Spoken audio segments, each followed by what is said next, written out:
अस्सलाम वालेकुम। په 1997 کې په جنوبي ایشیا کې چې شمالي طاقت توازن دا ډیر زیات حد پورې خراب شو، یعنی انډیا فوجي طاقت هتیارو لحاظ سره او عالمی حمایت په حواله سره د پاکستان نه ډیر زیاته مخشسلې و او پاکستان دفاع ته دی چې امریکای حمایت حاصل وو، نو امریکای دی پاکستان پریشو او دای دی انډیا تلاړه. نو انډیا او پاکستان کچېری په ایک ټیم باندې جنگ سره راغلای وای، نو پاکستان نام به صرف په کاغذ چې وو، یعنی په مځکه مخ په پاکستان نه وو. په ایک ټیم باندې د انډیا صرف ټینکو او توپو حواله سره نه، بلکې دای دی میزایل ټیکنالوژي چې دومره مخ چتلې و چې په ایک ټیم باندې د انډیا پریتوی او اګنی په نام باندې د دې په دغه میزایل باندې تجربه کولې او دغه رینج د پاکستان هراته، یعنی په دغه بدل چې پاکستان سره داسې میزایلان نه وو چې دوی د انډیا دفاع مقابله کړې وای، یعنی پاکستان دا فیصله وکړه چې موږ به داسې میزایلان جوړو. نو په 4 اپریل په 1998 کې دی پاکستان غوري میزایل تجربه وکړه او دا کامیاب تجربه وا، یعنی په ایک ټیم باندې دغه میزایل با ډیر کم ټیم چې خپل ټارګټ ته به جان رساو او د پرېنچ دی انډیا ول غټ غټ شیرونه هراتله.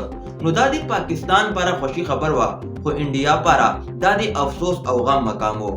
نو بل طرف ته انډیا چې چمل بی جی پی حکومت وو، نو دا حکومت چې لانو راغله، نو د دې دا فیصله کړې و چې موږ به انډیا چې اټم بم جوړو. خو چې چمل پاکستان دغه میزایل تجربه وکړه، نو عالمی سطح باندې انډیا ته دا جواز پیدا شو چې موږ به اوس اټم بم جوړو.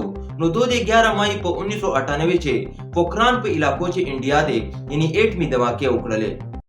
نو په دې باندې عالمی سطح باندې دمکیګانې هو ته ملاوسلې او پابندیانې هم په ولګېدلې. خدا څو ورځې لپاره په ولګېدلې ځکه چې امریکای او انډیا په یو وخت باندې 12 ارب ډالر امریکای انډیا سره معاهده کړې و، نو امریکای ته نقصان رسیدو، نو د دې دا پابندیانې ختم کړلې.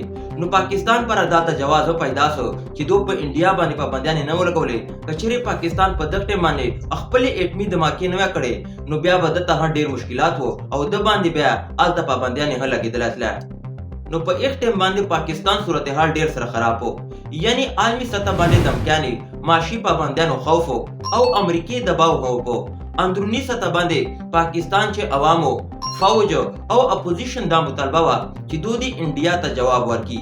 نو دا جواب په ایک ټیم باندې وزیر اعظم ورکاو او د سره ټیم حکم وو. نو په ایک ټیم باندې پاکستان دی 28 مئی په 1998 کې یعنی په چاغي علاقې چې 15 دماکې وکړلې او پاکستان دا ویلا چې په دفاع حواله سره موږ بل چا سره سمجھوتا نسو کولای. نو 2 ورځې آبادا پاکستان دی وبله دماکه وکړله چې په دغه خبره بالکل مور وایو. نو انډیا چې هر وخت په پاکستان ته دمکیانې ورکولې، نو دای بالکل خاموش اسلا او لپلې نه هیڅ الفاظ نه وتل.